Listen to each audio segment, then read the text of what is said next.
ইয়া জিবরাইল কাম সান্নিক ইয়া কাম উমরিক ডুবে যাচ্ছে, তোমার বয়স কত বা তুমি কত বছর বয়স পেয়েছো?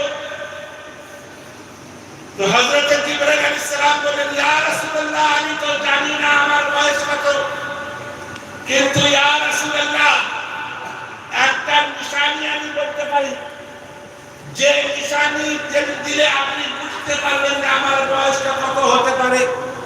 তো হচ্ছে বলো, তো হচ্ছে আসমানেতে একটা নক্ষত্র দেখা যায়, যে নক্ষত্র 70,000 বছর পর একবার দেখা যায়। কত বছর পর?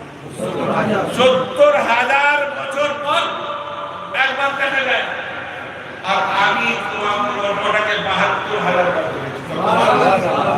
70,000 বছর পর একবার দেখা যায়, আমি ওটাকে কতবার দেখেছি? 72,000 বার দেখেছি। রাসূল পাক সামনে এই কথাটা বলে হযরত জিবরাইল আলাইহিস সালাম তিনি চিন্তা করেন হয়তো রাসূল পাক বয়স শুনতে ব্যস্ত হয়ে যাবে, কিন্তু রাসূল পাক বলেন, জিবরাইল এখন যদি এই নক্ষত্র দেখতে পাও তুমি কি চিনতে পারবে? তুমি কি চিনতে পারবে? মানে হ্যাঁ ইয়া রাসূলুল্লাহ আমি তো চিনতে পারবো। এখন কি দেখতে পাও? না এখন আর দেখতে পাই না।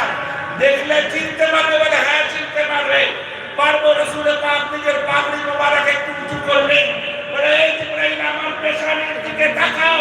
যখন পেশানির দিকে তাকিয়েছে তো বলছে, ইয়া রাসূলুল্লাহ